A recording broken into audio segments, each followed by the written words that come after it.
What makes you so strong, black man?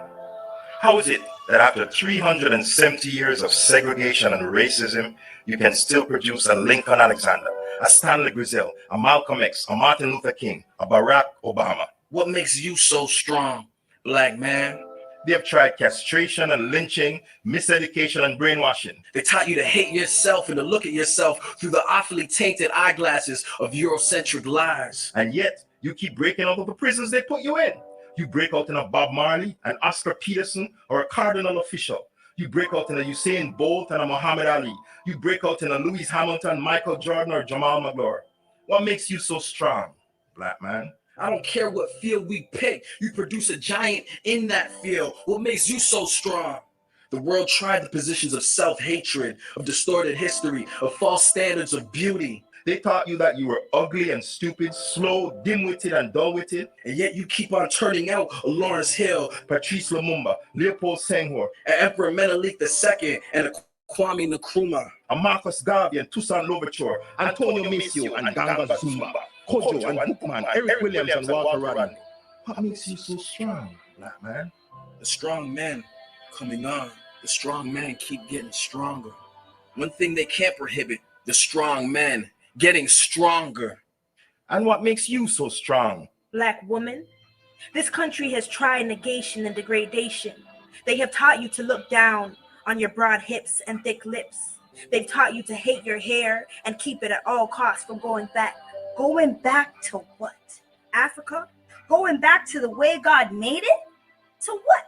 They have taught you that the less you look like Miss Anne, the worse off you are. And yet you keep breaking out of the prisons that they put you in. You break out in the DeBee Young, Miss Lou, and Nanny.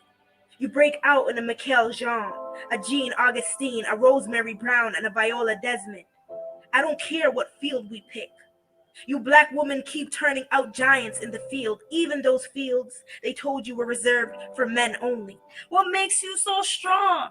Black woman, they tried to poison us with low self-esteem. They tried the poison of low expectations. They tried the poison of despair. They told you the numbers aren't there. The brothers are in prison, on dope, unemployed. And what do? You refuse to give up. You keep turning out Nana Ya Santiwa, Queen Nzinga, Claudia Lewis, and Roberta Flack. You keep turning out Winnie Mandela's and the mothers of Zimbabwe, the mothers of Soweto, the mothers of Angola, the mothers of Mississippi. What makes you so strong, black woman? And what makes you so strong, black people? No other race was brought into this country in chains. No other race had laws passed making it a crime to teach them how to read. No other race had skin color as the determining factor of their servitude and their employability. No other race was physically mutilated to identify them as property, not people. No other race was lied to and lied on like the African race. No other race has its name taken away in addition to its language and music. No other race was denied more and deprived more. Treated as badly and treated as less than human. No other race was treated like the Africans were treated. And yet no other race has done so much after starting out with so little. Defying all the odds and breaking all the records. What makes you so strong, black people? How were you able to do that? Bill O'Reilly wants to know. Anderson Cooper wants to know. I have a feeling that Oprah already knows. What makes you so strong, black people? Is it something in your African blood? Is it something in your African psyche? Is it something in your African soul? Is it something in your African spirit? How is it that you keep coming on?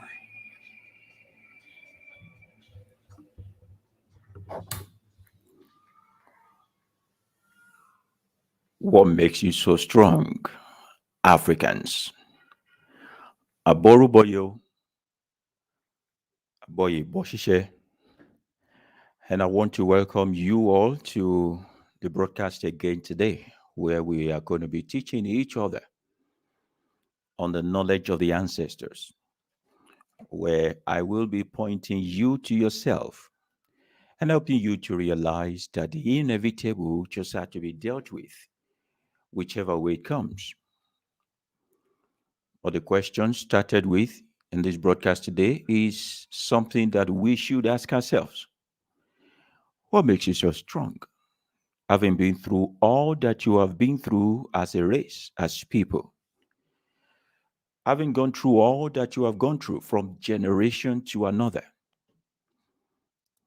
going through still what your ancestors have been through, but you keep shining like not a star in the sky, but as the sun, which is what you are, the sons and daughters of the sun. What makes you so strong, if not for the whole essence of creation? What makes you so strong if you are not the very essence of it? Elaboru elaboye, elaboye boshishe ogbuato, asure iworiwo fun. Welcoming everybody. Àṣebá lára àtàjèrò ìbà ọ̀rọ̀gún lè là. Ìbà àwọn tí wọ́n jáwé ká tó jáwé, ìbà àwọn elégbò àkọ́kọ́. Àṣebàkíbà tiwa ó ṣe lónìí o. Wọ́n ní ewúrẹ́ tó wọlé tí ò kágò, eléyìí ń dẹran àmúso àgùntàn tó wọlé tí ò kágò. Eléyìí di wọn àmúpatà àwa wọlé akágò lónìí, pàápàá jùlọ lọ́wọ́ àwọn ìyá àpàkẹ́ àlàkẹ́ arúgbó aṣọ mábàlẹ̀ ọ̀sálà ńsólò òṣòlò ńsálà tapájórí àti fúnjẹ̀dọ̀. Àtẹ̀jọ̀jòrò òǹró ìbáyín láṣẹ o, ẹ̀yin abiyamọ afọ̀já gbọ̀rọ̀gbọ̀rọ̀ pọnmọ tí ò gbọdọ̀ jábọ́ ẹ pọ̀n wá lónìí. The energies of the mothers, you know my disposition towards you. And I ask today that you once again gather around us, support us, back us up, and enhance us to do great things. We give kudos to our ancestors. We give kudos to those who have gone ahead of us. We reckon with their struggles. We reckon with their innovations. We reckon with their inventions. We reckon with their very many scientific discoveries. We reckon with the fact that they lived as true human and as true gods here in the same space and in the same planet that we are occupying right now. We ask that these their energies stay with us now and forever, and that the universe itself also avail us the well and the vault of wisdom, that we will not go astray and we will not miss our way. Ashe, Koribe. My name is Baba Yooba. I'm a teacher. I'm your friend. I'm a servant. And I'm a student of the universe also. Today, we are going to be talking about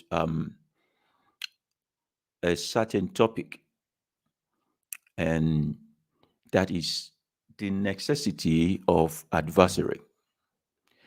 It is one of the very many elementary topic that we are to just bring ourselves low to understand, so that it will enhance us and enable us to walk through life effectively. And this has nothing to do with philosophy. A ó sì mọ mú àkórí ẹ̀kọ́ wa nínú ẹsẹ̀ Ifá Òfúnnàgbè. The topic is going to be treated from Odu Ifá called Ofun and Ogbe. Ofun lọ́wọ́ ọ̀tún, Ogbe lọ́wọ́ òsì. Ofun by your right, Ogbe by your left. And what is Ofun? How do you recognize Ofun? Pick your pen and paper, like a student, a good student will do, so that when you come across a Babalawo who may want to do abracadabra for you, you are able to correct them. Ofun starts with a binary code 0 followed by 1, followed by 0, and followed by 1.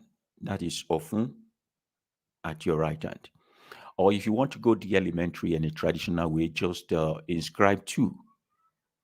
First one is 2. Second one is 1. Third one is 2. Fourth one, which is the last one, is 1.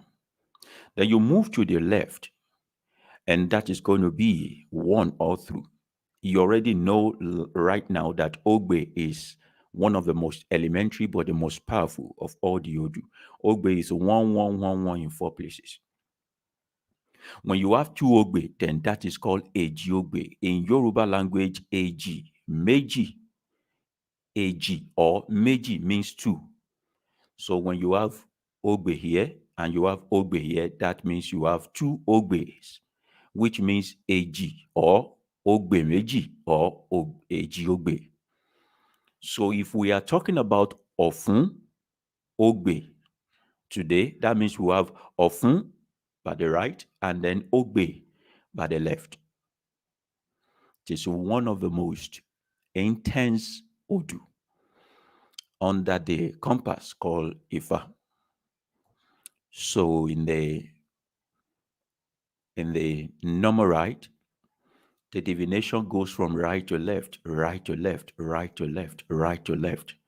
So when you do your divination, when you do your divination, you start your inscription from right, then you move to the left.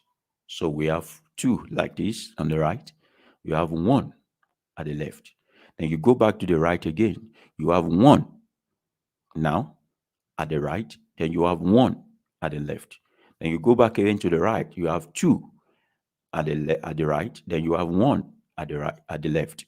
Then you go back to the last row, which is the fourth row. You have one at the right. Then you have one at the left, such that you have 2 1 2 1 1 1 1 1 1 1 1. That's balance it. Today, let me for once take your mind away from spirituality. Let me quickly take you to what we call the reality of life. This reality of life happens to all of us, and so we must not run from pillar to pole when it dawn on us. Ara ohun tá a wáyé wá ṣe ni ká a wáyé láti wá jagun. And there will not be war or battle without adversaries. It is very important that you build your muscle to withstand the storm lying ahead of you in the future. And there is only one way you can build up your muscle, and that is by overcoming challenges. I've seen a lot of people that want to overcome challenges in their comfort zone. There is no glory with comfort, and there is no progress in mediocrity. There is absolutely no success in complacency. The world itself is founded on movement, and every movement comes with friction, no matter how lubricated the joint may be. That's why a car engine can also worn out, or let me say knock out, even though it is well lubricated and well fueled. Fuel or fuel, whatever you call it, or lubricant, grease, oil, is only to prolong the lifespan of a machine, not to forestall challenges, lubrication, challenges or friction. We have seen people who have been wowed and wooed also with the concept of salvation. And because they needed something so badly that will take all of their problems away, they are stuck in the bond of the religion of invaders today. One of the very many political reasons why the white people brought Christianity and Islam to Africa is to sabotage your muscle building process. Once you buy into an idea that you can cut corners or you can live without taking responsibility. You have been rendered dormant, redundant, and perpetually you have been taken out of the race. Great people in life look for the next and the next and the next and the next challenge or trouble that they can put in their score sheet as one qualified to harness greatness. But we have seen people in Africa be rendered useless, perpetually useless, because they feel that life should run without adversaries, without challenges, without commotion, without chaos, without opposition, without enemies. And because the marketing of the name of Jesus came with the benefit of the ability to kill your adversaries and to live without sorrow, to live without struggles, a lot of Africans are addicted to that cocaine today. When you look at the life of a plant, there is a need for the plant to struggle with darkness and grow beyond the earth's surface before we can begin to harvest the fruit. Value is not gotten in the place of rest.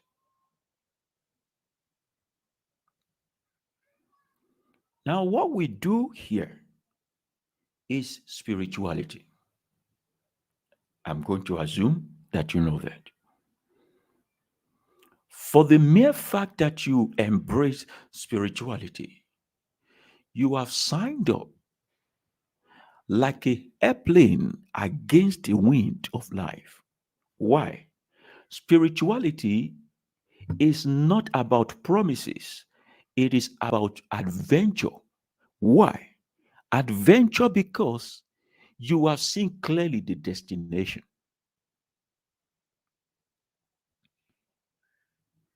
Spirituality is not about promises, it is about adventure. Now, to take an adventure from point A to B requires your intentional dedication, investment. And for every dedication, investment that you have decided to dabble into, there are compelling forces that will constantly want to run against you.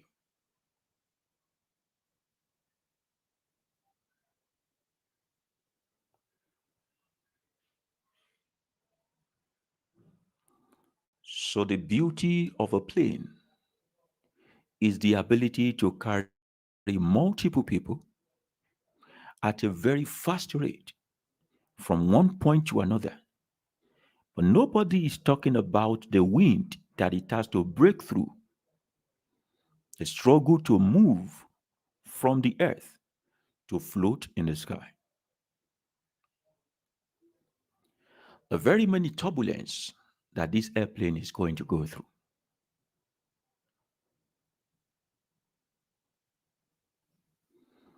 And there are a lot of people who embrace African spirituality solely because they want to put an end to struggle. No.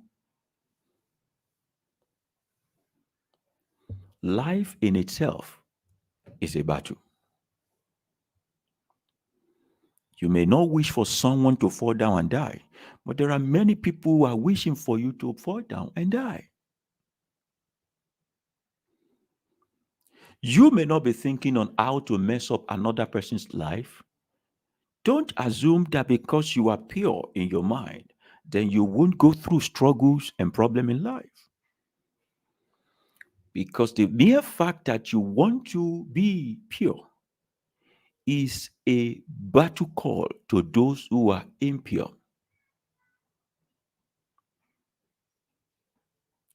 Your affinity and attraction to wisdom is a battle call to the fools.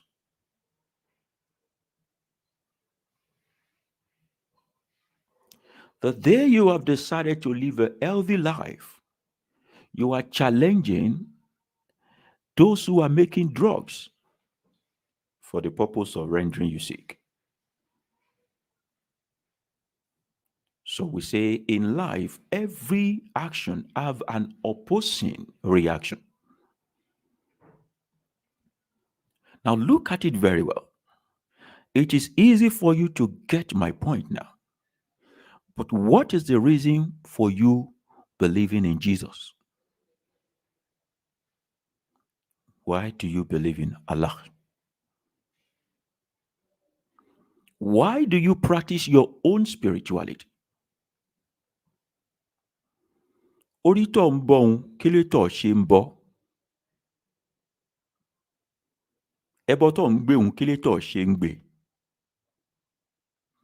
Ògún yìí, kí ló tó ṣe ń bọ̀?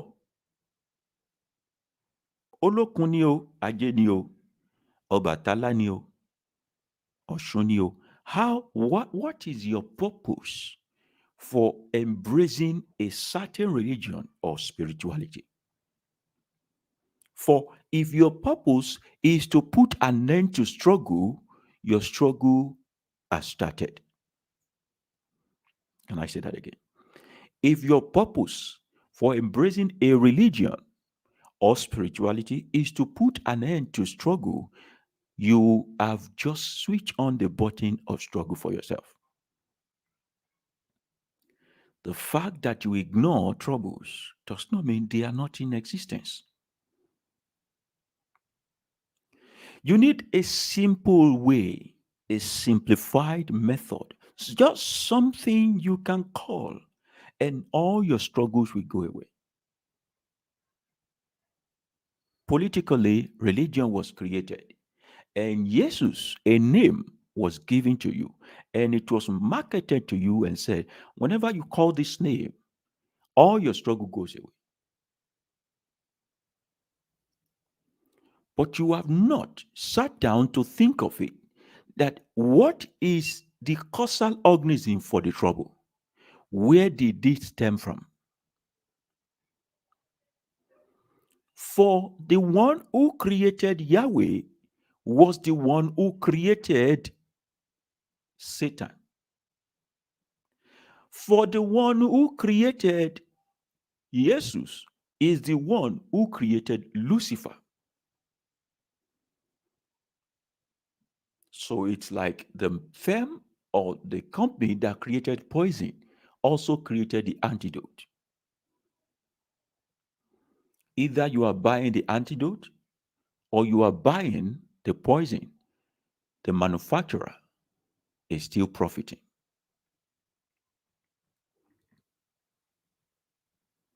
Either it is Jesus you have embraced or it is Satan you are going against. You are still in the bondage of the invaders. Either it is Allah or Ashitan that you are choosing, which one should you go to? You are still in their web. For those who pick one must pick the other. Either you embrace atheism or monotheism or polytheism, your problem persists. For those who brought monotheism are the ones who preached polytheism and the same people who brought atheism. When mankind now sit to look vividly enough at the course of their life, they will realize that, like a laboratory rat, they are just a specimen in that game of research called human psychology, and the scientists are the invaders.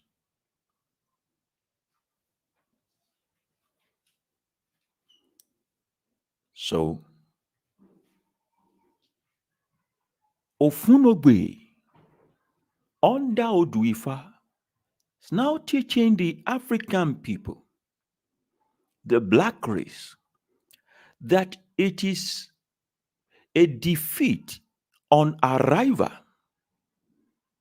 for you to embrace a thing as a means of putting a hand to your struggle.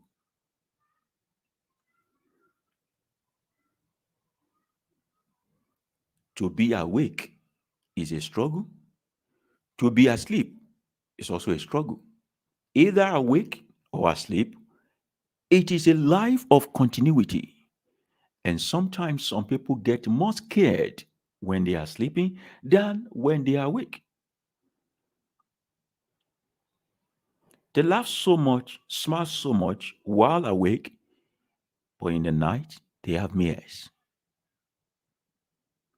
If going to bed is the end of your daily struggle, dreams do not come to torment you.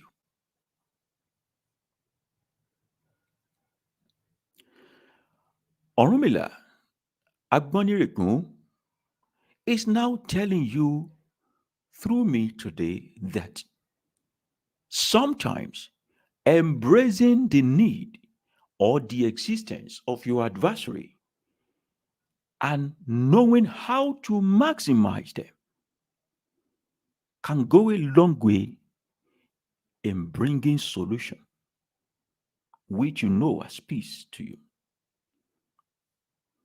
For peace is not the absence of trouble. Peace is knowing how to manage trouble. Can I say that again? Peace is not the absolute absence of trouble. Peace is knowing how to manage trouble.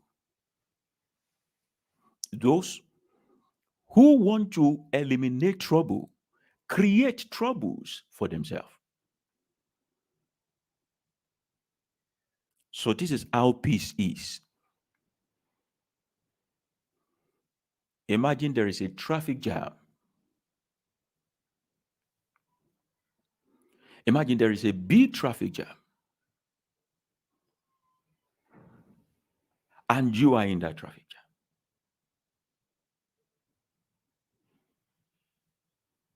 And you need to get to your destination fast. Trying and struggling to bypass another car owner or another driver is going to compound the problem of the traffic jam. Do we all agree? Every single thing you do to solve the problem of that traffic by wanting to outsmart,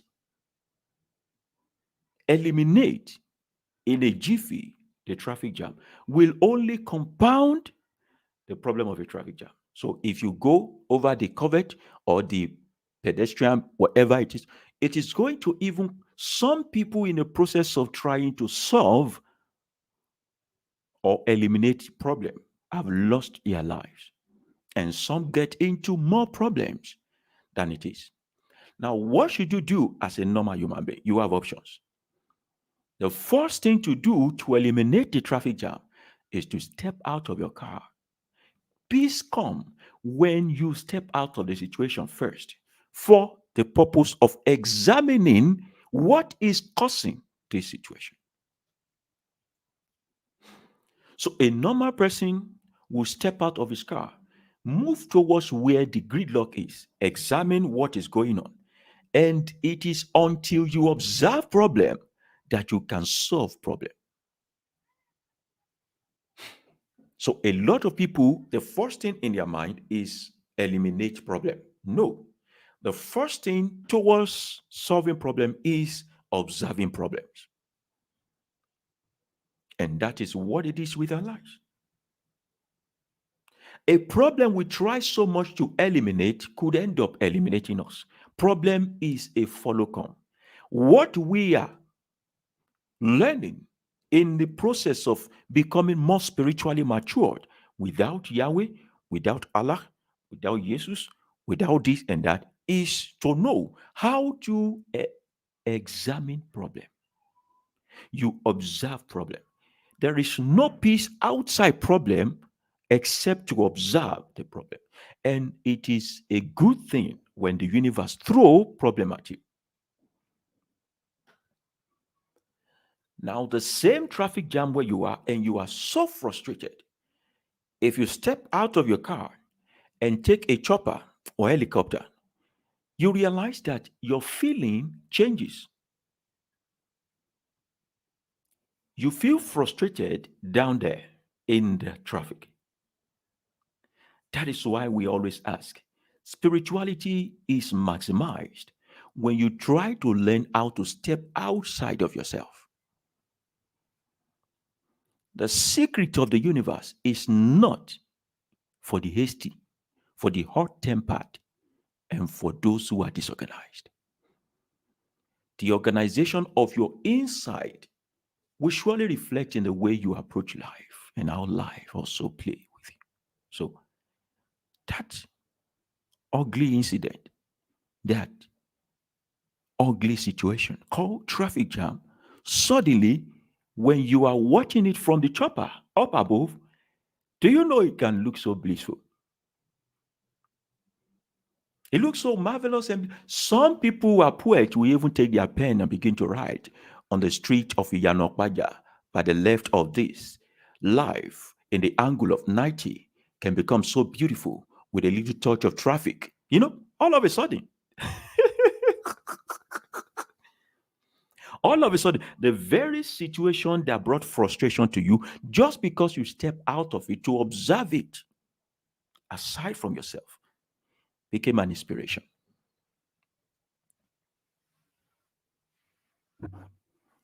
That's what spirituality gives you. Every situation you go above to observe with the intent of resolving makes you God. So when I teach and I say you are gods, there is no concept of competing. There is no concept of pride. There is no stain of trying to compare yourself with one sky god. No, there is no sky god. When I call you gods, I call you and activate the energy in you, the ability to observe situation of life and solve it. Why? Because you possess the ability to be in a problem and be out of it in order to observe it so that you can solve it.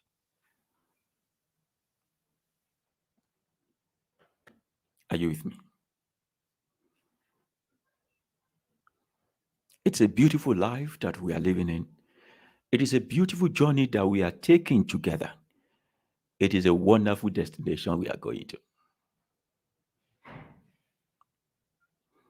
It does not matter if this traffic jam is the traffic jam of marriage.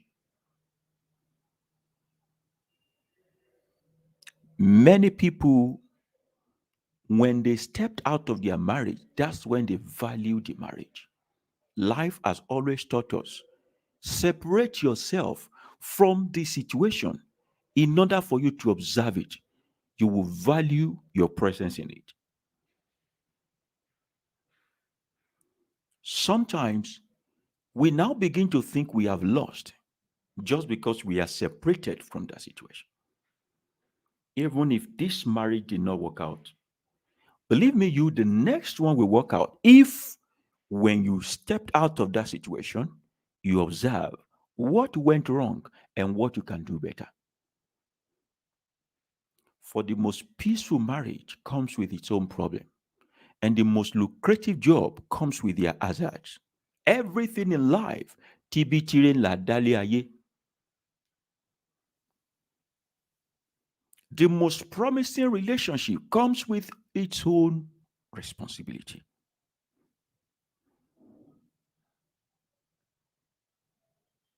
However, each and every single one of us, we are the one who make our own enemies. Why is Baba Yoba saying this? Every single enemy you have ever encountered, they are made by you. Why? The very friendship that is rosy today have the duality of life in itself too. Ẹni tí ó pa ọ́ ń lọ ń bá ṣọ̀rẹ́ báyìí o. You can quote me wrong tomorrow. Your death is the life you are living right now. If you know that your death is the life, see, the simple basic thing about life is we are living to death. We are alive to death. It's the graph. It goes up and comes down. You are living to death.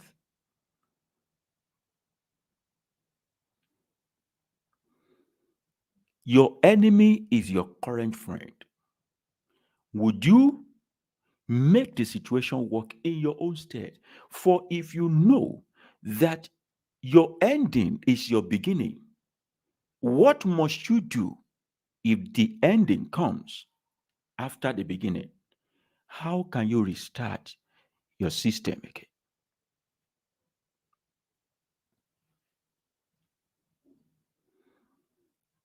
You realize in life that most of the thorn or the pain in the neck of individual were all once the necklace of that individual.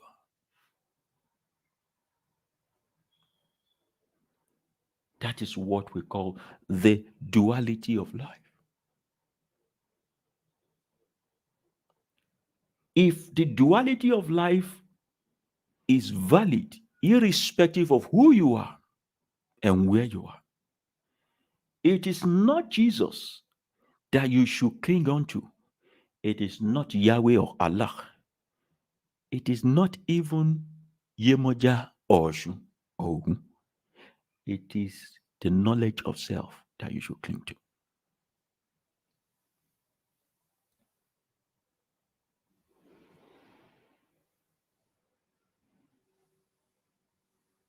So why am I saying this? Every event of our life, every success we achieve, every phase of our life, there is a definite and non-verbal time and lifespan attached to them.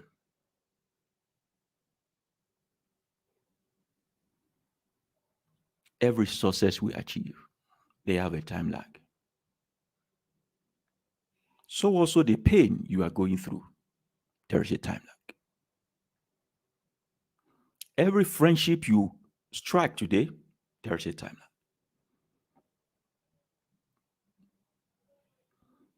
And every enemy you make today, they also have a time lag. For if you know that there is duality of life in everything, even the things you call evil, you will know how to effect them to become good for you. Now, the problem of mankind, especially the modern people, is we are in a haste. We are in a haste to replace instead of fixing. The mentality of fixing is not in us. We use, we dump, we use, we replace, we use, we discard.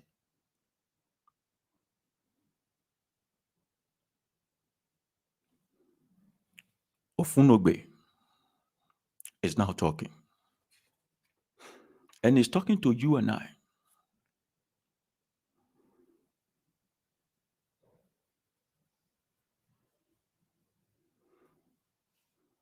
about how we must never run away when challenges of life comes. For in those challenges come our victory.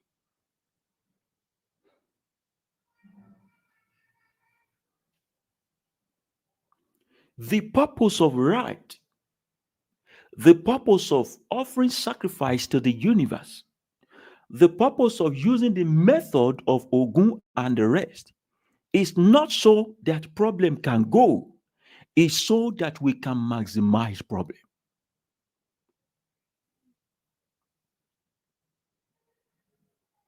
The very reason why the ancestors laid down rules and regulation, let me not call it rules, laid down hypotheses for us is not so that we will not. For if they bar us from building our muscles, they have barred us from becoming strong. I say it again. For if they bar us from experiencing challenges in life, they have also barred us from becoming great. That's not what they did. What they did is to arm us, give us the technical know how on how to move from a point to the other. It is now left to you. Would you be the modern man who run away from problem? Or would you be the ancient man who faces problem?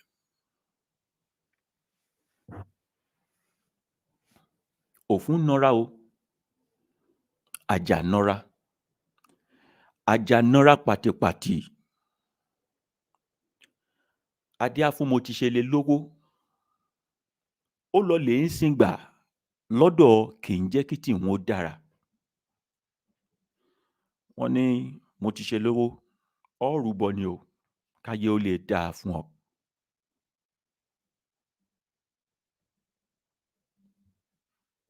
This story is about two men.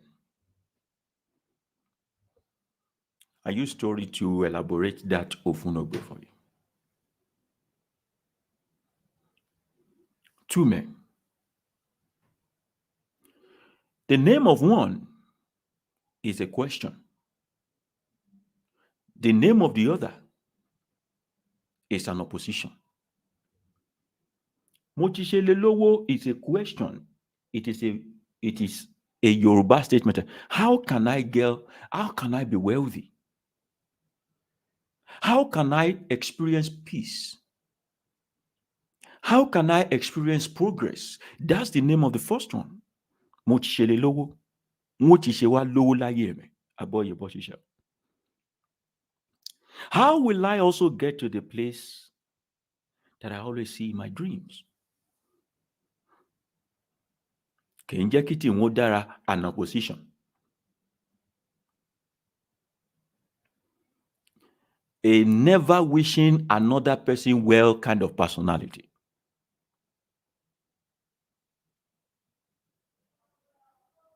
A perpetual enemy of progress. Listen to this story. You may pick yours from there.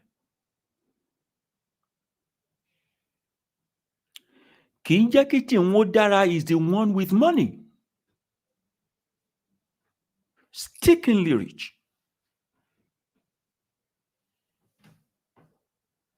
Mochishelolowo, very broke, he could not even afford a cup of gari to drink.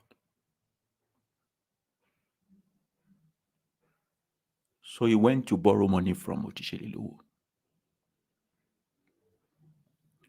In his very action of borrowing money, he has also created a node of life that comes with duality of attribute.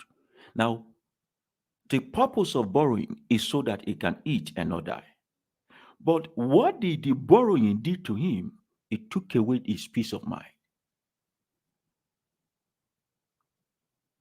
Unknowingly for him, Kinjakiti Modara is one who put some unseen terms and conditions on anyone who comes to borrow money from him. such a way that they will never be able to pay back. What we did not know when I started the story is that they are best of friends. Best of friends. If you go to make divination and this Ofunogbe come out for you, the first thing for you to do is just to disengage from anybody called my best friend. For there is no way you can succeed in their lifetime.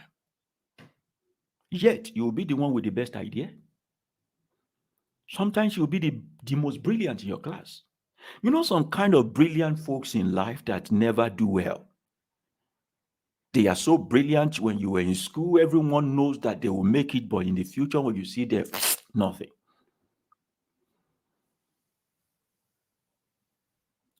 They are so promising that at the end of the day, it is those who are seen as nothing that they come to beg from. That will not be your portion. If they are in a family, they are the most awesome child, but at the end of the day, they become useless.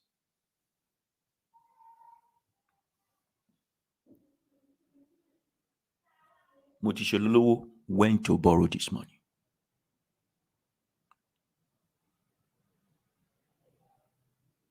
After borrowing the money, he could not pay back. It was at that time that he realized that his friend was not his friend. So the rule of the land states that if you borrow money that you can't pay back, you use yourself as a collateral. So you have to go and serve what they call servitude. Olole Shingba.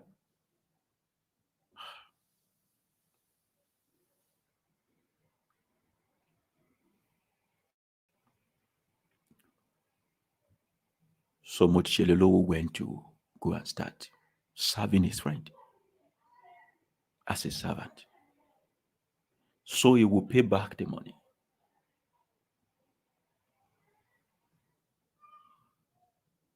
He has been in that situation years upon years upon years upon years. Whenever you want to finish serving, Motishelolo will borrow him another one. There are friends you have. Today you think they are helping you. They are digging your grave. You know those shiny boxes they are presenting to you? Those expensive necklaces and chocolate that they are paying money to have. They say they want you to meet up to their standard. They are making you become indebted to them. You will think that they are trying to make you feel cool, but they are making you become, they want to shut your mouth. They are taking away your freedom gradually. They are Trojan horses. Is so they can rubbish you in the future. Remember now I said, your friend today is your enemy tomorrow. You have made your enemy in your friend's image. When it comes, you say, I said so. Except the one you decided to say, okay, I'm just going to live with this one. There is no friend you have ever made in life that has not turned to enemy, except the one you choose to ignore.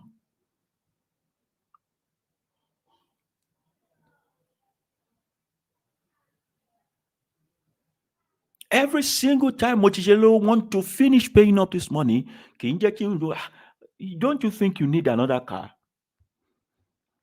Don't worry now, you'll be paying small. If this particular Odu come out for you, this Odu is saying, do not take anything on credit. What you don't have money to afford now, you can. So many people live in countries where they cannot even freely go back home. Why? Because they are creditors.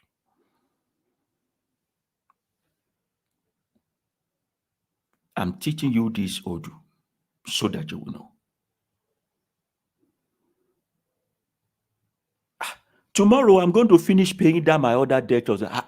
You are done. Oh, wow, what a good friend you are. That's why I like you. You are a good customer. Why don't you buy this house on credit? I'll help you pay. Don't worry, you'll be paying me small, small. They make you perpetually be at their feet by their Trojan horses.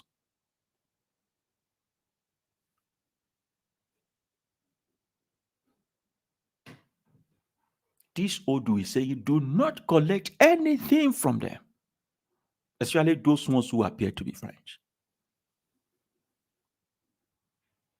The intention of Mochichelolowo is that the intention of Kinjekiti Wodara is to make sure that Mochichelolowo never have money. They put you in the perpetual state of asking questions that why me?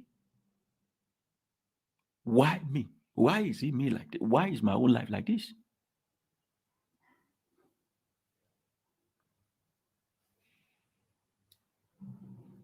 Mochichelolowo decided that I'm going to find solution to my problem. So he went for divination.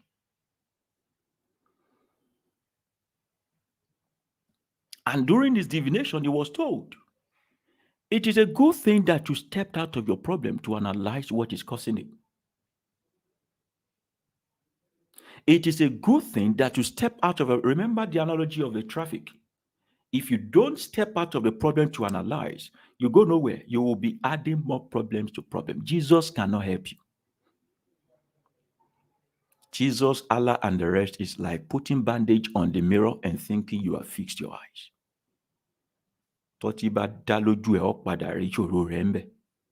Jesus is like smoking a book and thinking when you wake up tomorrow, your problem will be gone. It's still there. So the divination was made.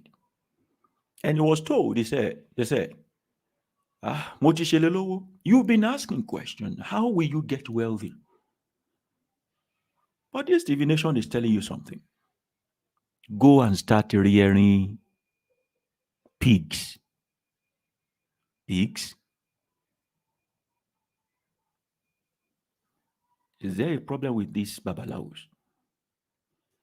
I came to you, I told you that I'm broke, I don't have money, but you want me to be rearing pig. How should I buy the first one or second one? And to rear pig, you need to have male and female. And they told Mochichelolowo, whichever way you want, you need to find out. There may be people here listening to me asking, how shall I be wealthy? How shall I experience freedom? How will peace come to me? This Odu is saying it will come by starting on your own. You have relied on people too much. You have depended on people so long. See, move out of that house where you are squatting. How will I be sleeping under the bridge? Move out first and find out. Some of you practically go to work and you get so frustrated going to work every morning. This Odu is saying you to start something small. Start something small.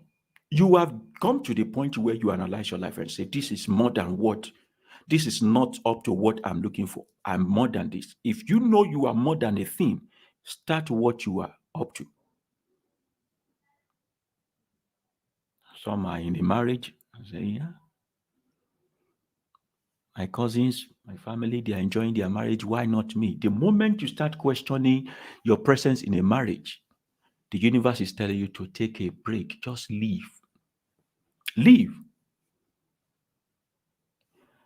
Ìkòríta kò yé mi mọ́, ibẹ̀ lèṣù ń gbé dúró dè èèyàn.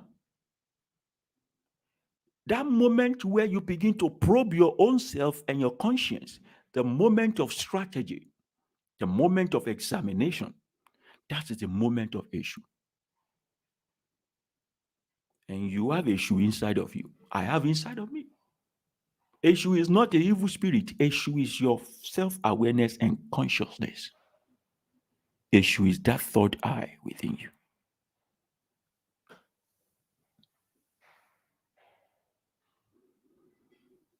So Mochichelolowo said, no problem. I'll start. And he started rearing pigs. In a little while, his pigs started, you know how pigs multiply? They started multiplying.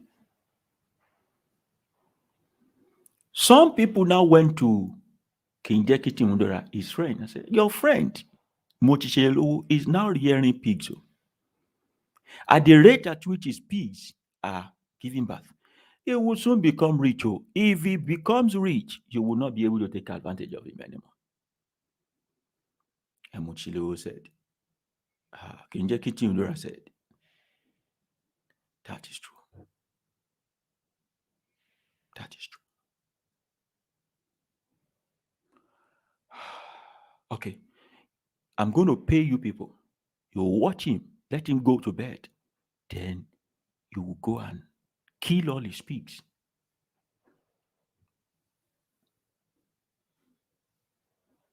Kill all the pigs. Okay. They took the money and they did as he has been told.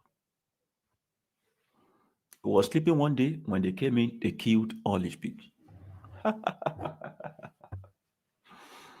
And for someone listening to me right now, you think that's the end of your life. Something is about to happen. There is a need. See, the reason why the Odu told Motichelolowo to go and rear pigs is not so that he can sell pigs. It's getting somewhere. But we should give kudos to him for he took a stop to examine his life. Remember that his adversary pushed him to the point of asking questions that when will it be good for me?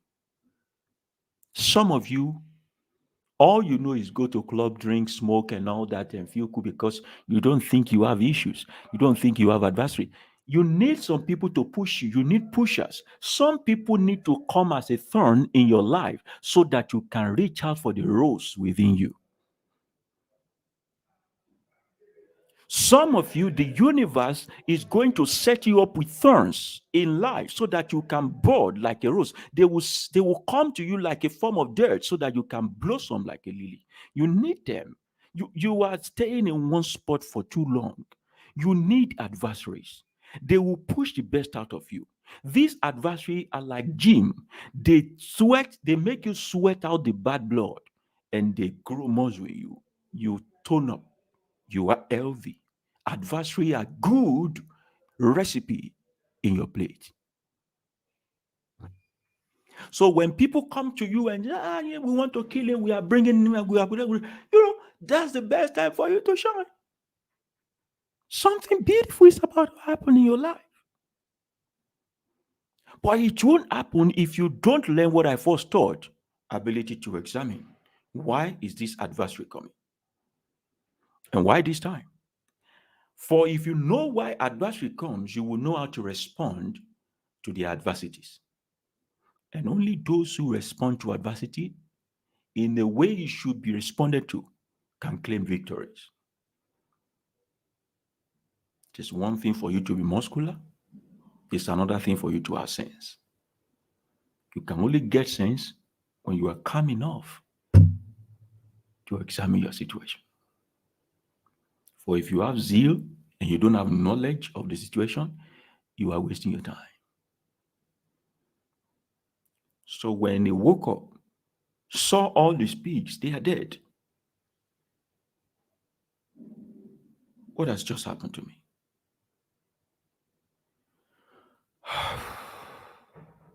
A normal person will want to commit suicide. At the moment of your challenge, do you know how many times you have attempted suicide?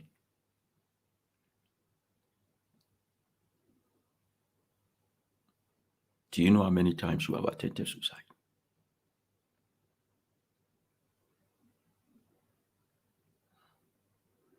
And look at those times that you overcame it and how you bounce back. If I don't tell you, you will know in those days that you are just a coward. You want to chicken in. The universe is big. We should explore it together. And the harder the heat, the finer you become. The hotter the fire, the more refined you should be.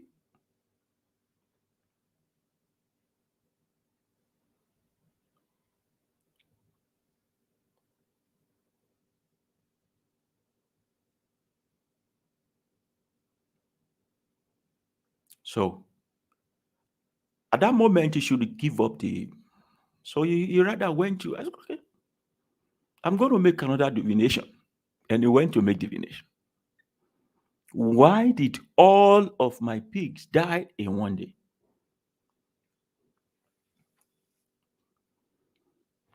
And the Babala will make divination. Remember, I'm telling you a story. Don't make a religion out of this, please. They say Motishele Lowo. Remember when you started the pig business, we also ask you to appease the energy of issue, which is equity and justice. I said, yes, I remember. I did all you told me to do. That's why I'm wondering, why did the pigs die? Having suffered for so long, they said, go home and rest. Go home and rest. Some people having tried all, the only problem is they don't take a rest. Some of you, having tried all you can, you have analyzed, you have strategically placed yourself, you have been vindicated. Remember, you can't call on the energy of issue, equity, if your hands are stained. So every single time the adversary come on you, the only problem you should have is that, am I stained? Are my hands clean? For the energy of issue is the energy of equity. Those who come to equity must come with what? The only problem you have in the moment of adversity, in the moment of opposition, in that turbulent time is is your hand clean? See, when the energy of equity meets your hand clean, so every is not a lie. Every single opposition that comes against you, adversity that comes against you, will only work for your elevation. I have experienced this. I'm not teaching what I am thinking. I'm teaching what I have experienced. Not once, not twice. In the moment of your adversity and the moment of your opposition, you are permitted to activate the energy of Eshu at that moment.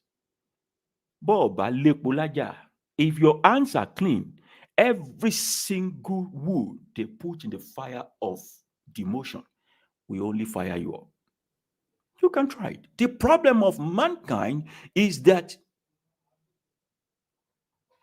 we preach what we don't practice.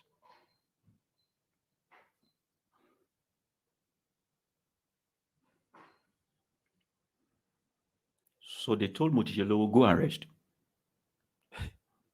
It's not easy for him. He went to rest. He was crying and cheering. Remember, I'm telling you a story.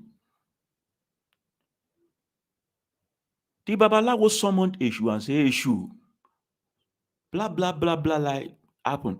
Eshu asked, said, did he make sacrifice unto me? Say yes. Okay. So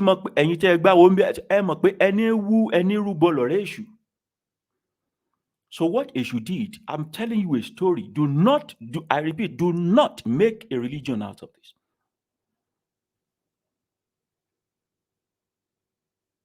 Eshu went to a certain town and he created commotion there. You know that when they are calling Eshu, they say, Abani won about Rida. Obelekun sunkun, keru obelekun. Abani won about Rida means the one who bring problem to a place where there is peace, so that your life is not boring. If you are experiencing too much peace, Eshu will bring problem to you so that you can balance it. If your life is too turbulent, Eshu will bring peace to you so that you don't give up. Obani won about Rida. He introduced problem to them in that town. And they went to do divination. When they did divination, Odu, Ifa said, the king must make sacrifice, plenty, as big as almost his village. And the only item of sacrifice is a pig And the king said, I have a pig pen. No worry. The Odu said, no, it's not just a pig, a dead pig. And the king said, okay, I will kill the pig and sacrifice. He said, no, pig that died on their own accord without the consent of the owner. Where are we going to see that one? Pig is the most, pig, they get rotten so fast. And Odu said, you must start the sacrifice before those pigs that died start smelling. So look for it now. They said Eshu quickly went into the vision of the night of Mochielo and said, Mochielo, people are coming to buy your dead pig. When they come, sell one dead pig for them, 1,000 per dead pig. Mochielo said, even a living pig, I can't sell it more than 1 kobo. How are you now telling? It's like a living pig costing 1 cent, and you are now telling a person to sell a dead pig for 1,000 USD. So even a living pig does not worth more than 1 cent. You want me to sell a dead pig 1,000 USD? As you said, when opportunity comes, it is like an open check. Those with small mind managing ink. Those with big mind, big mind, they expend all of it. For you don't know the capacity of the one who said, ask me of anything. It will be an aberration for you to manage a request for you to ask. A lot of you have been asking for little things in the universe. And that's why you have only achieved little till now. A lot of you dream so small as if there is a dream police somewhere. Nobody will arrest you for dreaming big. Every single thing I have dreamt of, I have achieved so far. And because I realize a way to achieve dreams, I don't waste my dream on small matters. I go for the best because I know the universe is like a plain check. I'll write the most incredible, the most terrific, the most awesome, the most unbelievable request on it. I understand how it is. Coming out of poverty, you may be thinking small, but sometimes your lift out of poverty may come towards you just once in life. That's different from being greedy.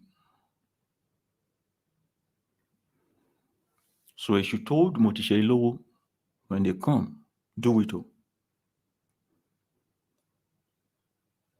And true to Eshu's word, those people came. Go, go, go, go.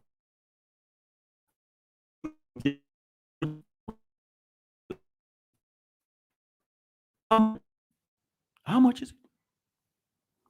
1,000 USD per one. Said, and they said, no problem. Is that all? And he was scared. He said, are you sure you want to buy it? They said, no, we need to buy it now. We brought lorry. Go pack everything.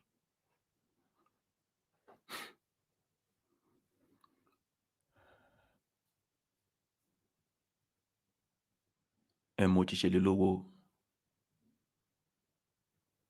became excessively rich overnight. The reason why the Odu asked Motishelowo to be rearing pig is not so that he can be a pig farmer.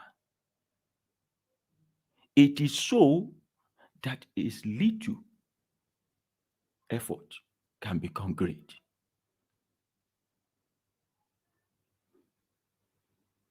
The little piece he has decided to accord himself can multiply.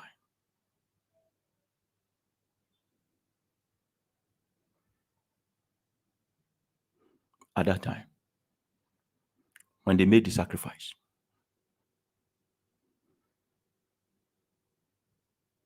the king remembered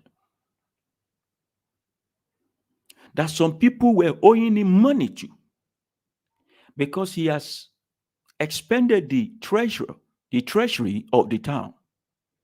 and he needed all his to pay back, and he wouldn't have you pay in installment. King Jekiti Nwodara was one of the debtor of the king. So the king called for him. I need all the money you are owing me from day one till now.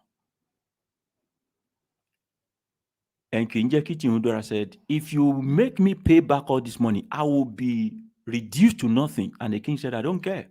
You pay the money or I take your life.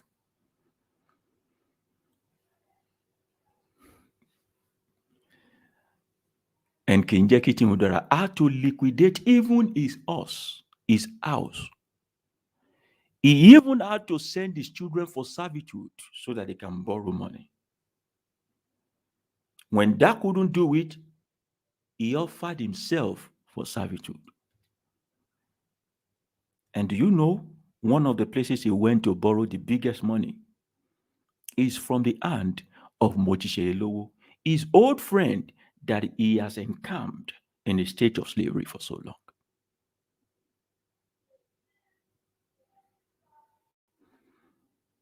Somehow,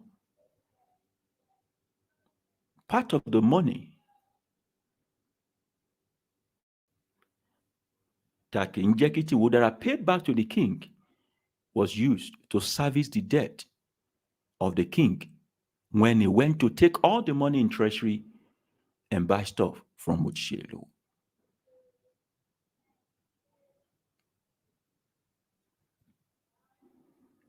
But this did not happen on the day of the divination.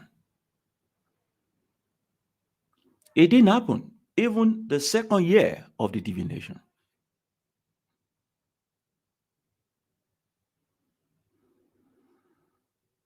See, life may not happen as you want it to, but it will happen as it ought to, as long as you play your role.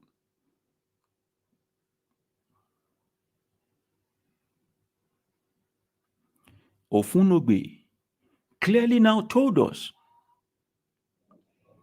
the use of adversaries.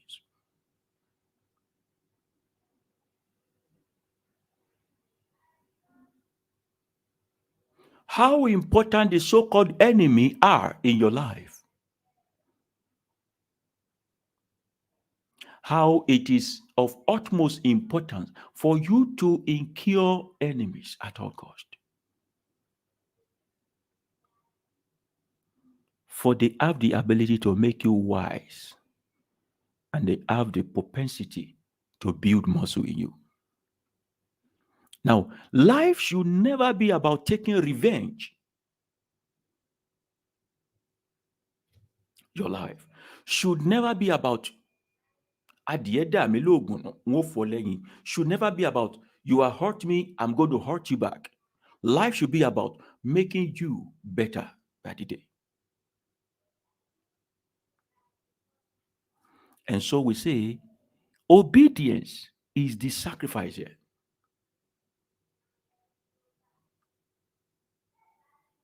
In all of this, remember, Motishelowo never saw King Jekiti Nwodara as a competitor, as a bad person, as an enemy. He didn't even know. All he did was to focus on what? Self, self, self. How can I be better? How can I make it? How can my life be good? It was not about revenge. It was not about envy. It was about me. How can my life be better?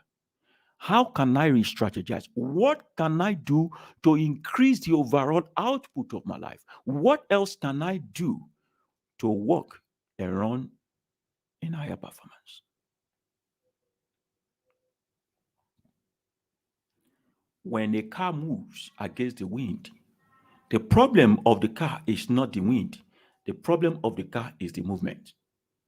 When an aircraft fly against the wind, the problem of the aircraft is not the wind. The problem of the aircraft is the destination. So when you are focused enough to where you are going to, sometimes you hardly notice the oppositions.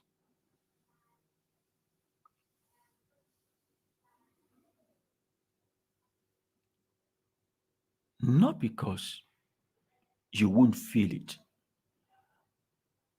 but the power of your destination should be more propelling and more overwhelming than the distraction of your opposition.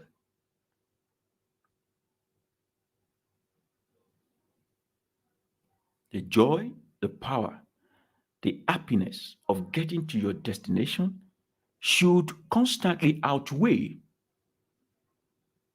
the distraction of your opposition.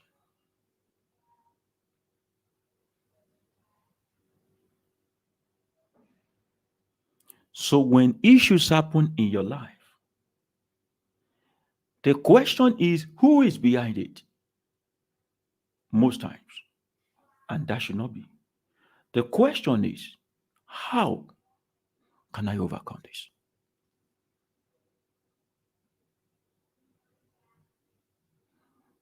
Every single time you run into a bump, you gain speed. Have you noticed? A scientist was making an experiment and was going to roll a ball on a straight line and roll another one on a zigzag line. And everyone was so sure that the one on a straight line will get to the destination before the one on a zigzag. But we're all wrong.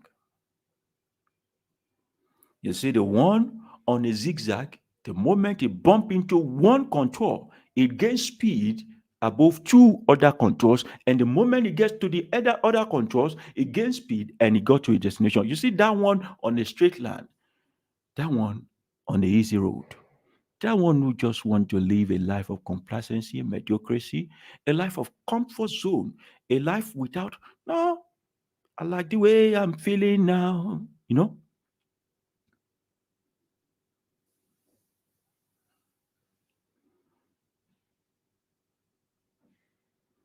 There's a need for sperm cells to have speed. Why? Because there are oppositions. Life is about first come, first serve. And when it comes to first come, first serve, then there is a force behind all this come.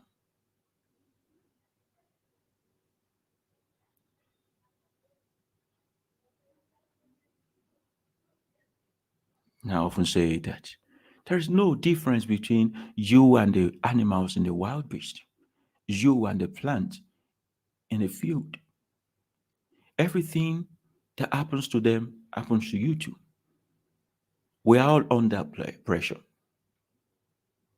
every single time you mow this lawn, every single time you cut down this tree, every single time you clear this grass, you give them opportunity to be green again, if not greener. They need you to be greener. When you cut them down, they re-strategize, they grow again, they become fresh again. Every single time you try to block water from flowing, water doesn't recede back. It looks for a way forward. That's one of the most powerful elements in life. You can build a wall around it. You can build a ridge around it. You can sand fill it. You can do all you can. It may take 100 years, 200 years, but water never give up. And it's going to sweep you off your feet one day. Water will bring every single thing you build down because of its resilience. Water breaks the hardest rock. Every single time it splash against the rock and it meets a barricade and flow back, what it does is to come back with full force.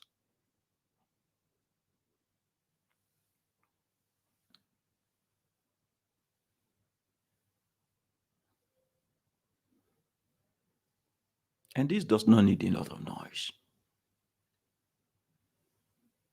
The most effective people in life don't make noise.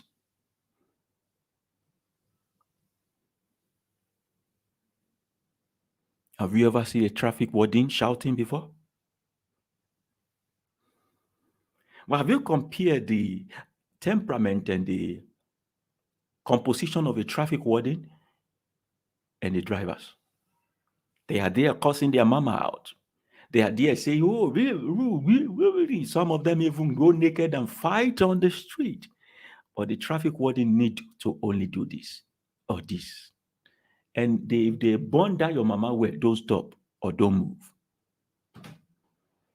So the question here today is, when the traffic jam, when the opposition comes, when the adversity comes, when the gang up comes, would you be a driver or would you be a traffic warden? You know what gives a traffic warden the leverage to be calm? Because he analyzed traffic and he knows what is wrong. He knows it's not that hard. It's part of life. Whenever they show up with all their antics, as long as you don't have stain on your hand, all you need to do is just to look around it and use whatever data they are buffering to be a better version of yourself. I'm not a motivational speaker. I have talked to you one of the sacred secrets of the universe today. It is not to massage your ego. It is not to waste your time. It is for you to replay this message over and over again and see, how can I apply this to my business life? How can I apply this to my health? This crisis I'm going through all the time, what is clogging me up? What is causing it? What can I do better? For the moment you overcome your own health challenge, you don't only become healthy, you become a healer. Do you notice that those who come and win over health crisis go ahead to become a healer? That's something you should look forward to. How can I apply this to both my relationship and marital life? If I made mistake before by not analyzing, how can I make a better correction today? By picking rightly and choosing rightly, and also understanding human resources management. Apply it to your spiritual life. If Jesus is a fix-it-all name, and I know that nothing gets fixed without me, without analysis, I think I should drop Jesus and use more of my brain. If Allah is a fix-it-all, and nothing can be fixed all, if I don't fix them, is Allah still useful to me? If the bowing down to trees and bowing down to water is a fix-all, look at my life. Is it fixed? Is the life truly fixed since I've been bowing down to this and that to that? How did my ancestors fix their life so much that they are relevant even after thousands of years? Is it the same method? If the method the ancestors used was to be bowing down to trees, bowing down to waters and worshiping stone and all that, and I'm doing that too, why is my life not fixed like their life was? There's a need for a better approach. And I'm going to be closing up with this before I start answering questions. A certain man was walking to his car in a garage. It happened exactly in Ireland, Republic of Ireland, in Europe. So we're going to call the name of that man, Don't Bother Me. And another man, it is what it is. I'm intentionally making these names because I don't want it to make religion out of what I'm saying. It is what it is. So don't bother me and say, hello, don't bother me. Good morning. And don't bother me said, don't you ever greet me again in your life. What is good about the money? Look at it. I'm going to work now. My boss is going to talk. I'll face the traffic. My child is at home. My wife is nagging on me. This guy is not even good. Blah, blah, blah. It was just going on. And it is what it is. Said, I only greeted you good morning. If it's not good on your side, it's good on my side. And the man said, what exactly is good in your money? Tell me of all the problem in my life. And it is what it is. Can I see you for a second? And don't bother me. Came near. I actually have a place where you can go to and you will not be bothered, as your name implies. That's a very perfect place. When you get to that place, there will be no woman to trouble you, no school fees to pay for children, there will be no boss to order you around. Your car will not have problem. You will not even face traffic.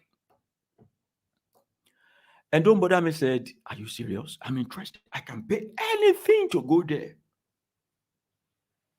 Anything to go there. And it is what it is, said, don't worry. Go to work today. In the evening, meet me over so place. And they met as they planned. And don't bother me looked at, no, it is what it is, looked at don't bother me and say, see, this is something. It's a solution. Drink it. The moment you drink it, I'll take you to a place where nobody will bother you again. And the guy took it, really anxious. And he was going to drink it, and he said, hold on, please. Before I drink this, when I finish drinking it, where will I land? Where will you take me to? Where do you say you're taking me to? And it is what he said. The moment you finish drinking this, I'm going to bury you. Graveyard straight, cemetery straight. And the man said, why are you so wicked? I told you about my problem and you are... It is what it is. You know, as my name implies. It is what it is. Wife will nag. That's not a problem. She's seeking your attention, your time management. You may want to learn how to live with her. That will make you better as a human resources manager. Maybe that will also reflect in your work mode and you'll be taken from your office and be put in HR. Your wife can teach you effectively how to become an HR person. It is what it is. Children will need school fee. Maybe that will teach you how to plan your family well. For you should know that for every pleasure, there is a pain. The result of your 5 minutes enjoyment without protection are those children. They are there to teach you consequences of your action. It is what it is. It is what it is because your boss will nag you and boss you around. If you don't like it, go start your own work. If it is easy to start a business and leverage on it and become better and have employees, then you should try it also. It's teaching you how to build your own muscle and build a multinational company as well. It is what it is. Cars will always break down and have problems. It doesn't matter if they are new or old.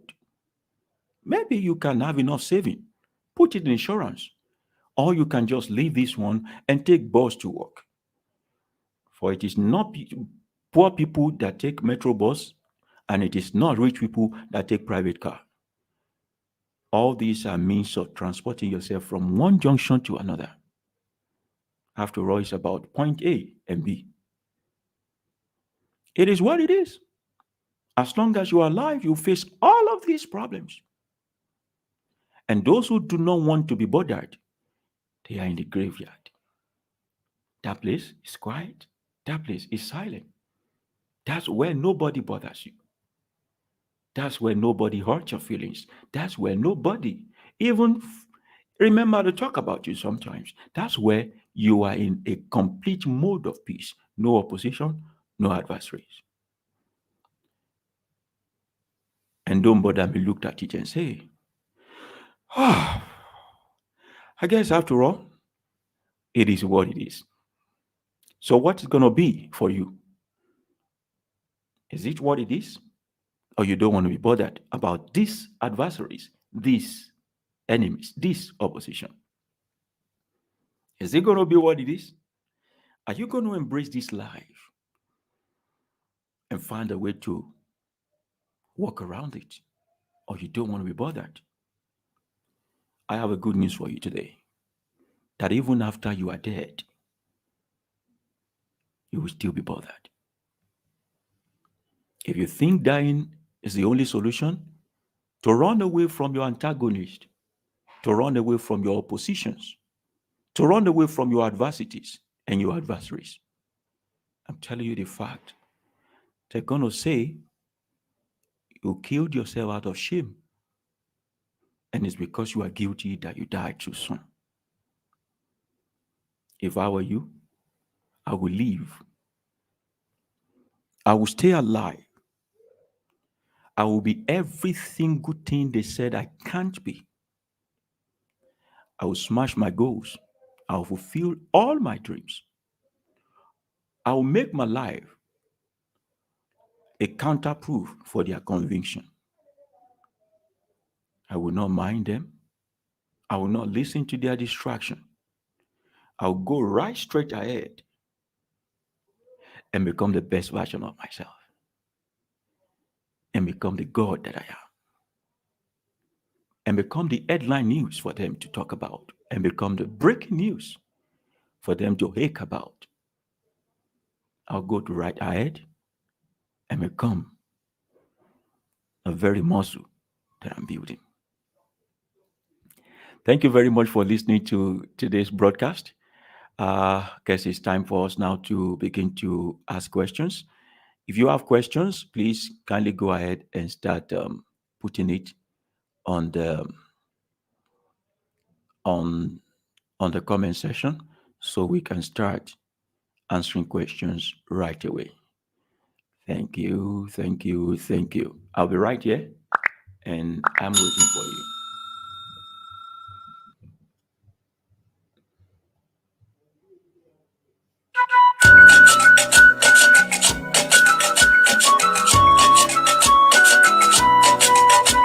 Ìbàgbọ́ yẹ ká tọ́jú káwa tó ṣeré o, ká máa kí ṣe gbàgbà. Ìbàgbọ́ yẹ ká tọ́jú káwa tó ṣeré o, ká máa kí ṣe gbàgbà. Ìbàgbọ́ yẹ ká tọ́jú káwa tó ṣeré o, ká máa kí ṣe gbàgbà.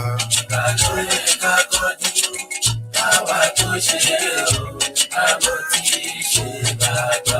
Ìgbà ló yẹ ká tọ́jú káwa tó ń ṣeré o, wá máa tí ì ṣe bàbá. Ìgbà ló yẹ ká tọ́jú káwa tó ṣeré o, wá máa tí ì ṣe bàbá. Olódùmarè ìgbà ní bó ṣe, Ifá ìgbà ní bó ṣe, Ẹlẹ́gbára ìgbà ní bó ṣe, Láàlú. All right, welcome back. And if you have a question, this is the time for you to put out your question right now. What we have just discussed today is the necessity of your adversaries or the necessity of adversities and how to approach it. We took our teaching today from the Oduifa Ofunogbe, Ofun in the right and Ogbe by the left. And if you want to learn more about it, you can reach out to your babalawos for teaching. I personally don't teach Ifa. I do the application of it as it applies to our daily life and how it can make us better as people. We have a group on Telegram called African Spirituality Hub on Telegram. You want to be part of our family? I have a lot of beautiful people in that family. We have become so close, so fond of each other. In there, we have actually created for ourselves enemies who are going after our neck today. And also we actually created for ourselves friends and family. You want to be part of it, irrespective of the country that you are, all over the world. We have our coordinators all around the globe. They'll check on you because the moment you begin to approach and accept African spirituality, people will castigate you, they'll persecute you, a lot of things will go wrong and all. We have our family coordinators in countries in the UK, in North America, in Nigeria, Lagos, everywhere, who will be there to hold your hand, share opportunity with you, watch out for you, and also help us with the update of your welfare. You can go to our website, africanspiritualityhub.com. africanspiritualityhub.com. Register as a member of our online community, and you'll be able to also peruse all the projects that we are doing so far. Our humanitarian project, our community outreach, our feeding project, and all of that. You'll be able to see and also see how you can be a part of it by your own donation. It's a public money, and we give a real-time public accountability for it. Any token you put in on the website will be reflecting in real time, and every single kobo taken out of your account will also be reflecting in real time. It is for African children to be better. For African children to be better. I'm currently right now in Republic of Benin, and then we are looking on how to also extend our community outreach to this place also with the partnership with some of the humanitarian organizations here in the Republic of Benin. We can be better. Our life should be used to serve African people and make them great again. If you want to follow me on Telegram at Baba Yoba, you can chat me on Telegram. Maybe for consultation, you want to talk to me and all that. And when I say consultation, I do not only mean a fair consultation. Sometimes people pay for to just talk to me. Talk to me. We view life together, not necessarily doing divination and say, why do you point for? But you are troubled in your mind, you have things you want to talk about. You can pay for my time and then I'll listen to you. I'll help you arrange a thought and also help you to maximize whatever it is that you are going through. So this is not only about I want to do ayewo, I want to do ayewo. Sometimes just talking to someone is enough investigation into yourself. Facebook, you can follow me on Facebook at Baba Yoba on Facebook and at Baba underscore Yoba on Instagram. That's one of my favorite online platform on Instagram. I release a lot of articles there and all that. I'll be releasing one article very soon regarding IFA and as a compass. You are going to love it. These are the information we are reading out that people don't want us to see. People don't want you to see or hear or learn from. Those are the simplicity of African spirituality. We are privileged to have access to the ancient world, and we have chosen to use it to better the life of our people right now. You can follow me on Clubhouse, Clubhouse also. Clubhouse also. Every time I'm live here, I'm also live on Clubhouse at Baba Yoba on Clubhouse. And if you are searching for information, of course, go to my website, babayoba.org. On my website, you want to send me mail? You want to book appointment? You can get that done through Telegram. Please just send me a mail, babayoba at gmail.com, at gmail.com. And this is the reel of our program every week, reeling below. We have Telegram Shrine, 8 p.m. Nigerian time every Sunday. YouTube live broadcast, except otherwise stated, 4 p.m. Nigerian time every Thursday.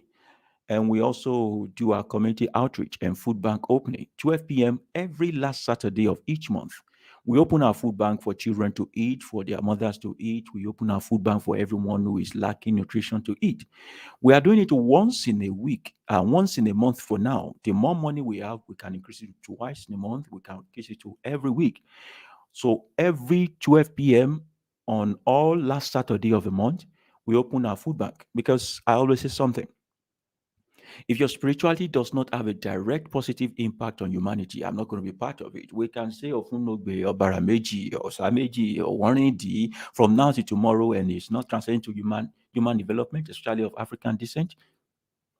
I'm not going to be part of that. So you can also register on our website to be part of all of these programs that we are doing. And remember, I'm not going to chat you first and ask you to come for divination or that your ancestors send me to you. If we start a conversation, I would also like you to give me time to get back to you. So that's that about that. You can follow Instagram, Facebook, and other channel. Let me read now if there's any question. Are there any questions? In the absence of questions, we'll just close up.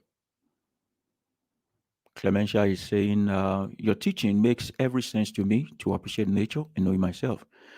You're welcome. You're welcome. You're welcome. Okay, somebody is saying son is Olodumare. I make this bold statement every time. I make this bold statement every time. And I have teachings to back it up. Teachings to back it up. You can go from north to east and all. And you won't find a human figure who is Olodumare in the sky. If you believe there's a human figure who is Olodumare in the sky, then you should believe in Yahweh, you should believe in Allah too. This shirt, if you want to buy it and several other impressions that we're making, you can access our website, africanspiritualityhub.com. africanspiritualityhub.com. You'll be able to make choice of the shirt you want. You can go to our marketplace and you'll be able to get from our vendor, the person who is making the shirt for us. So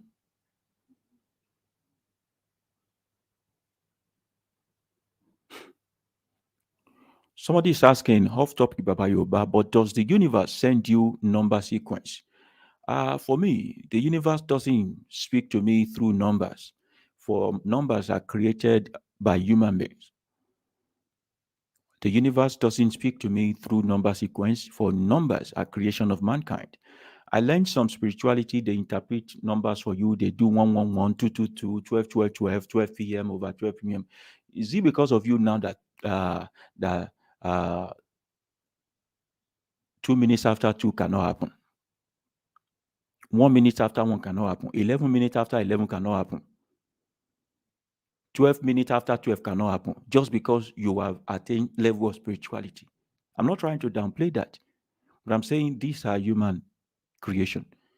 These are coincidence. People milk people about it, especially in America, African American and all that. What have you been able to make out of the number sequence so far? Nothing. Has it changed your life so far? No. So, but personally, from my own human experience, the universe has not talked to me through numbers. The universe can talk to me through audible voice or vision, not through number. So, for those who believe in numbers, I'm not going to even doubt their existence or the conviction of that. I'm not going to say that is wrong, but I'm just going to say if you are seeing 2 minutes after 2, and you are breaking into divination, I will collect money for divination before I tell you that it is just 2 minutes after 2. I will collect the money for divination before I tell you that it's just 2 minutes after 2, 12 minutes after 12, 11 minutes after 11. Okay, Justina is asking questions. He said, my question is this: is it also right to not deal squarely with those who intentionally take advantage of others? Is setting the record straight amount to revenge? For me, life is about survival.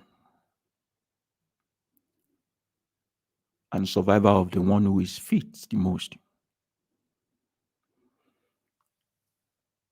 There are many ways to take revenge. The most sweetest way is successful. Now you are not choosing your life to prove a point to them, but you are going ahead to do everything they say you can't do. Especially when when those things align with your dreams and purpose in life. However, if someone tried to take you out of the race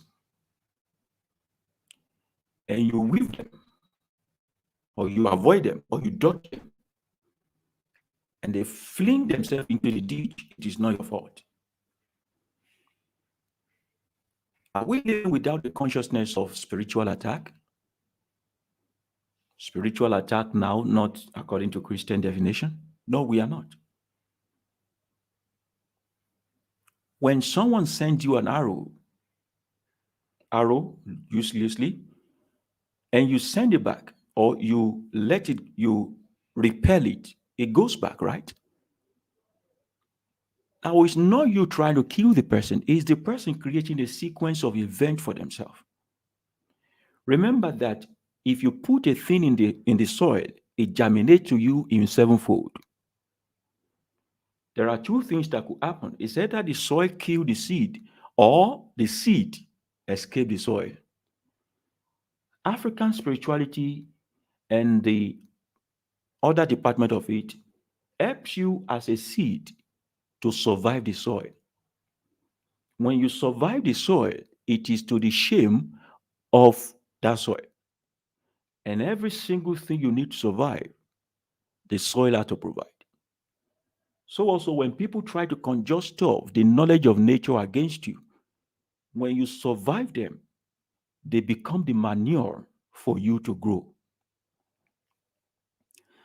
Being a manure may be that they will die, or they will become useless, or they will just embrace everything they have done against you. I hope I'm able to get that straight. You are still focusing on yourself, not them. The focus is still on you being better, being a greater version of yourself, and also being at your optimal level. But it's going to cost the one who want to put you down a lot when you don't agree to that suppression. Whoever tries to suppress you, when you don't stay oppressed, they lose out on things. The consequences of you getting freedom out of every bond and every shackle is that someone is losing, someone is crying. However, it applies to them, they are the one who created that series of events in the universe. Do you get my point? But your own focus should be about not accepting defeat, not accepting untimely death, not accepting shame. Whatever the consequences of you not accepting what they sent to you is, leave them to worry about that. But focus on you. Focus on you. Chooks is saying that I'm even ignoring my wife, kids, family, and friends because of what spirituality is revealing to me. That may be a little bit extreme. There's a way we can manage all of these things together without us making people in our lives suffer.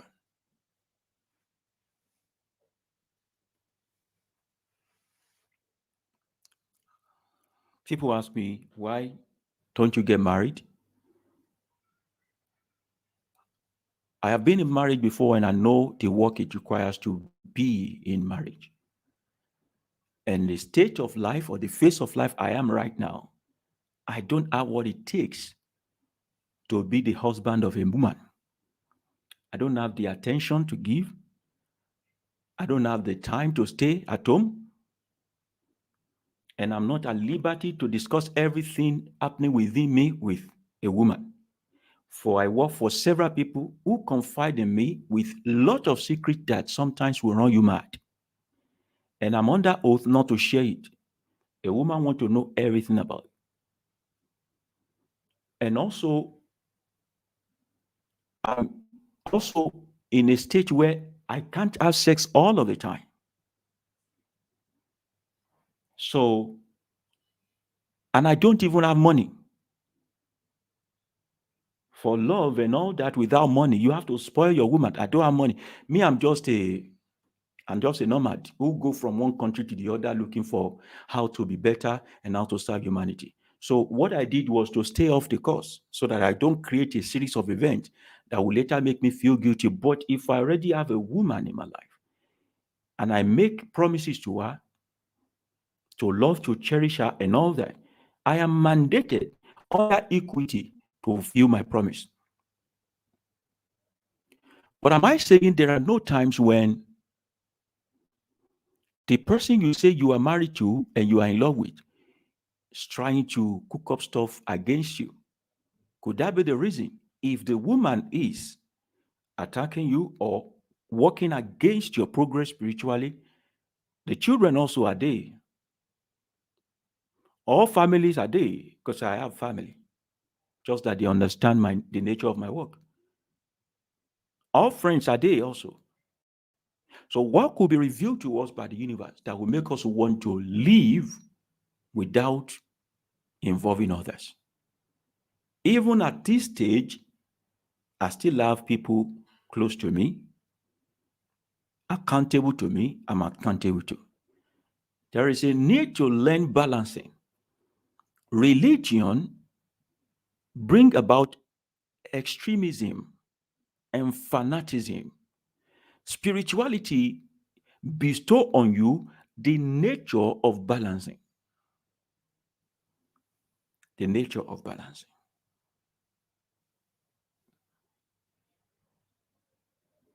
the nature of balance.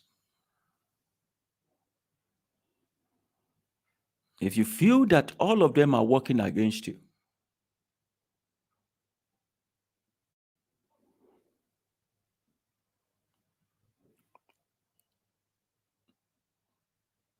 we may want to also check if you are not working against yourself.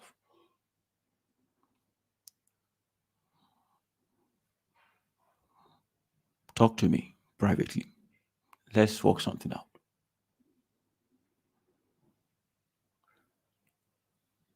Ify is saying in your teaching, you mentioned how everything you've desired the universe has given to you.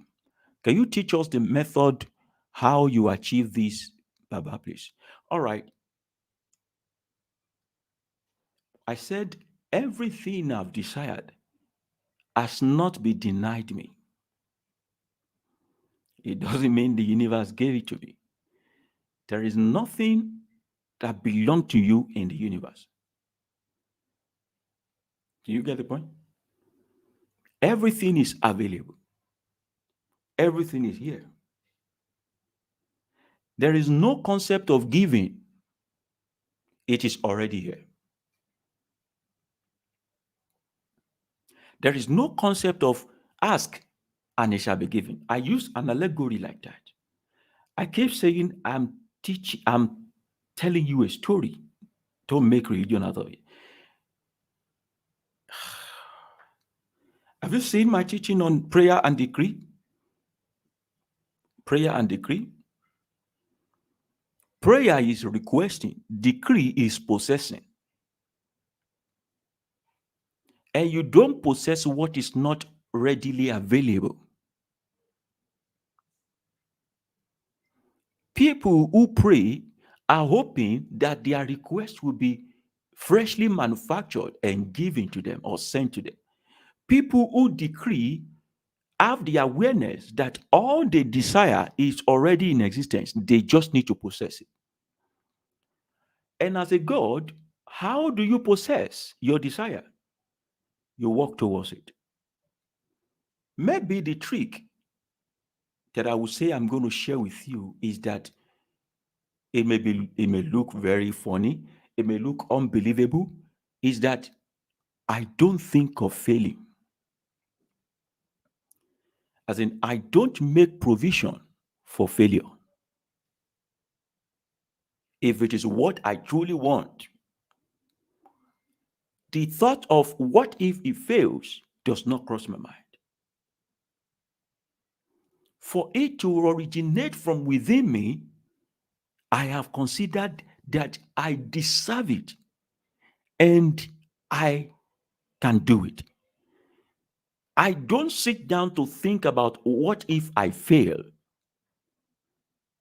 What defeats many of our dreams and desire in life is that we spend 80% of time analyzing what if it fails and 20% of time just believing that it may be successful. No, it is the thought of success, absolute success, that governs and also directs your movement towards what you desire in life. So you don't walk towards it as if it's going to fail. You walk towards it because you know you will be successful. I'm not a motivational speaker. I don't know how else to speak this to you, but I don't approach a dream with the concept of failure. I never made provision to fail. It is not in my habit to think of failure when I'm achieving a dream. I'm that mad and that crazy. And I always tell people who work closely with me or follow me, let's say, in quote, follow me in quote, don't bring the deliberation of failure to our meetings. There is no need to deliberate on failure. We are not here to fail. If I call you and say, please come, achieve this dream with me, I didn't call you to fail this dream with me. What did I tell you? Achieve with me. I didn't say fail with me. Don't bring failure to the deliberation room. And every single one, they can testify, who have worked with me so far. And every single thing we have achieved together as people, we achieve them because the moment one person think of failure or voice out failure or uncertainty or fear, we shut them down immediately. If possible, we exit them from our meeting.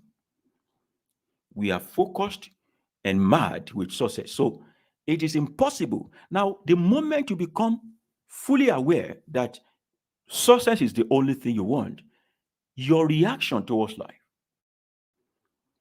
your demonstration towards it, the steps you take, how you approach it, the signal that you buffer, your frequency and the way you vibrate is not going to negate what is already what you are convinced about. And it is impossible for all these things not to come together.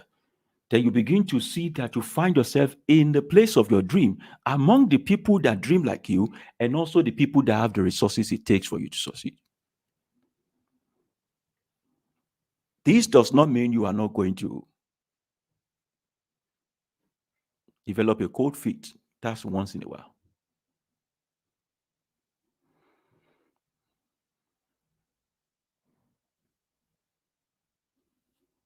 She's saying there's chances that it can fail. It's part of life. Yes, that's true. I have just decided to embrace the chances that it will succeed. You said if there are chances, if there are chances that it can fail, then there are chances that it can succeed. What may I focus on are those chances of success.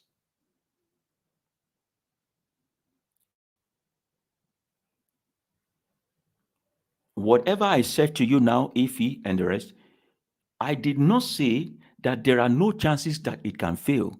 I did not say there are no choice between death and life, failure and success. Whenever I start a thing, duality of life will present itself. My problem is not the chances of failure. My problem is the chances of success. When you master this enough, that's what they want to explain to you about the concept of having faith. But this is not faith, this is conviction.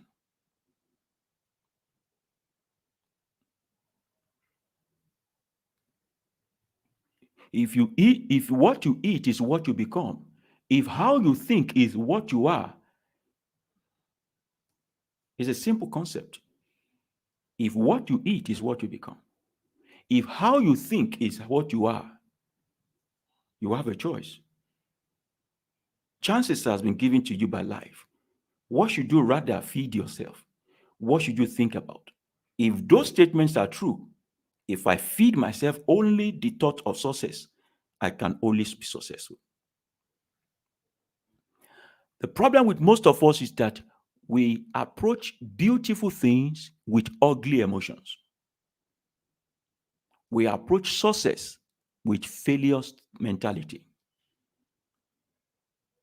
We approach possibility with impossible mindset. We are programmed by not nature. We are programmed by the world society. The world we live in consider the negative first. Why? There's too much negativity. What you eat, what you read, what you hear, what you do, a musician want to be popular, he will start talking about his lonely days, his bad days, and all that. A movie want to start, if it is not tragedy, it doesn't look like it's going to sell. They play on human emotion.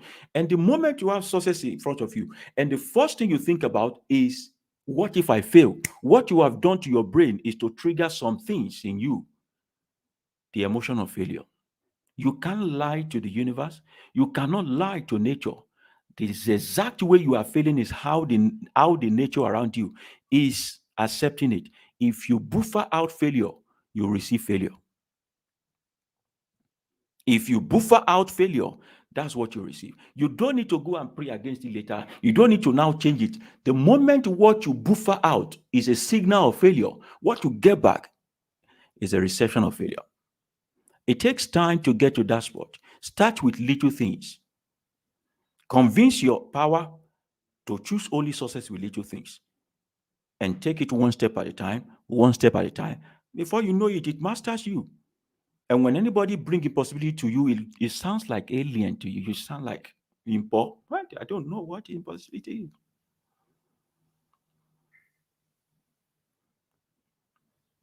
That's training your spirituality, your energy.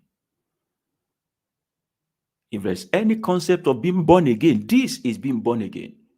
Letting go of all the worldly concept, all the pessimism, all the negativity, all the impossibility, all of those things that is not going to make you feel extraordinary, and begin to think otherwise.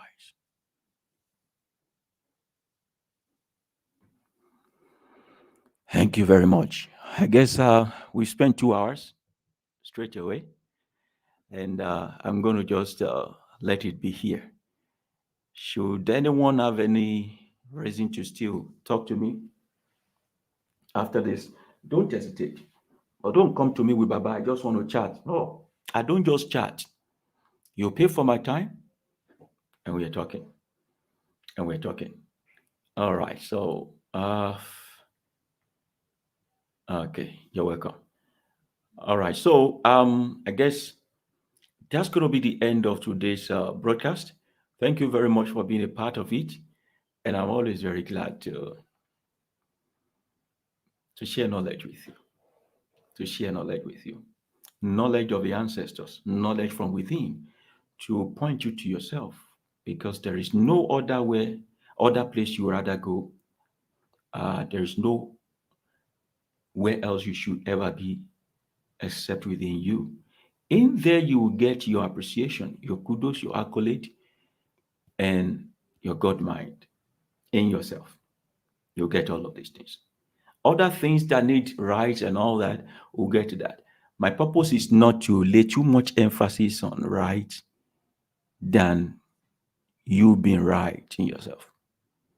And you are the best right you can perform. You are the best sacrifice you can offer by giving attention to yourself. Ayẹ̀wá kalẹ̀ o. A dára fún wa o. A ò ní ṣìṣe, a ò ní ṣìlẹ̀tẹ̀. Ògbìgbà kó gbà wá lónìí o. Òòlà kó là wá lónìí o. Ajé kó máa jẹ́ fún wa o. Ayé á dára fún wa o.